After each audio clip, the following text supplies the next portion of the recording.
হাবিল কাবিল প্রশ্ন করে বাবা আদমকে, হাবিল কাবিল প্রশ্ন করে বাবা আদমকে, তোমরা মোদের বাপ মা তোমাদের মা বাপকে।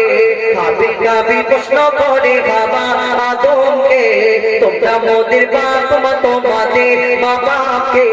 বলো মোদের বলো কি তাদের নাম ছিল, বলো মোদের বলো কি তাদের নাম ছিল, মোদের দাদা দাদি নানা নানি আছে কোথায়? প্রশ্ন শুনে আদম বাবা হলো অবাক গো, হাবিল কাবিলকে তারা কি দেবে জবাব গো।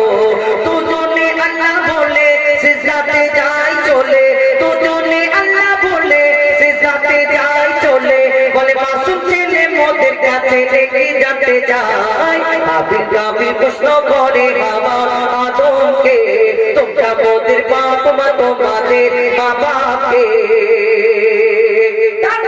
কি উত্তর দেবে? কেন তাদের বাপ মা নেই, তাদের কেউ জন্ম দেয়নি? কি উত্তর দেয় কবি ছন্দের মাধ্যমে? আরো কি লিখছে দেখো। ওই বলছে আদম শোনো তোরা সব, মানব জাতির মাঝে সৃষ্টি আমি প্রথম, ওর পাটিরার হাড়ে খোদার আওয়াজে গড়ে, আর গন্ধম খেলাম দুনিয়ায় এলাম জানাম না ছেড়ে। মোদের কেউ জন্ম দেয়নি, ওরা মায়েরই দুধ খাইনি, মোদের কেউ জন্ম দেয়নি, ওরা মায়েরই দুধ খাইনি, পাইনি মোরা মা বাপের ভালোবাসা। মোদের এই বাবা মোরা এতিম দুজনা, বাবা কি মোদের জানা হলো না। দুজনে এতিম মিসকিন নেই মোদের মা বাপের, দুজনে এতিম মিসকিন নেই মোদের মা বাপের, তাই মানব জাতির পিতা মাতা মোরা দুজনা।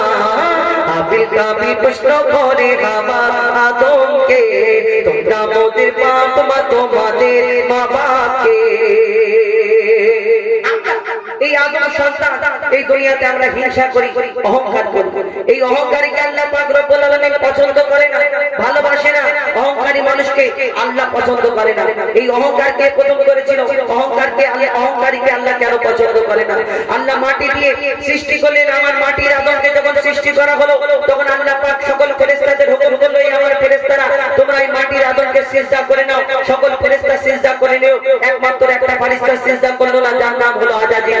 কিন্তু সকলে যখন আল্লাহর হুকুম মেনে নিল, সিজদা করে নিল, তখন এই আজাজিল কেন সিজদা করলো না? কেন? তাহলে আজাজিলটা আসলে কি?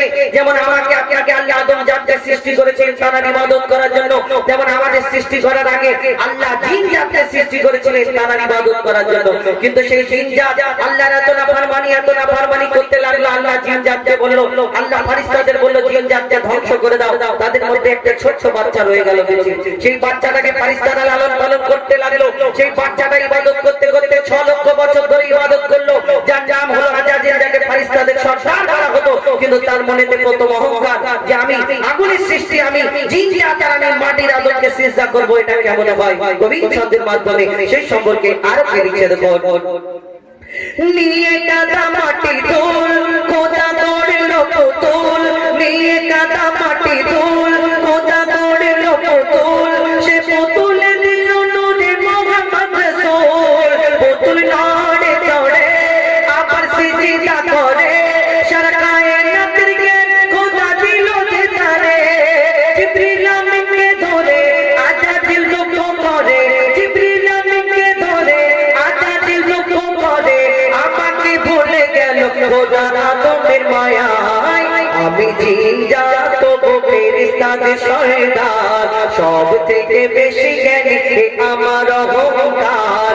আগুনে আমার জনম আর মাটিতে গড়া আদম, আগুনে আমার জনম আর মাটিতে গড়া আদম, আরে আদমকে সে সিজদা দেবে আমার দুটি পায়।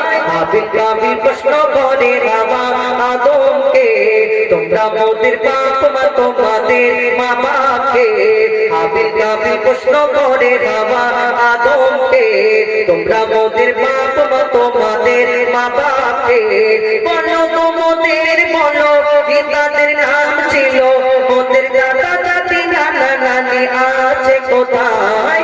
হাবিল কাবিল প্রশ্ন করে বাবা আদমকে, তোমরা মোদের বাপ মা তোমাদের মা বাপকে।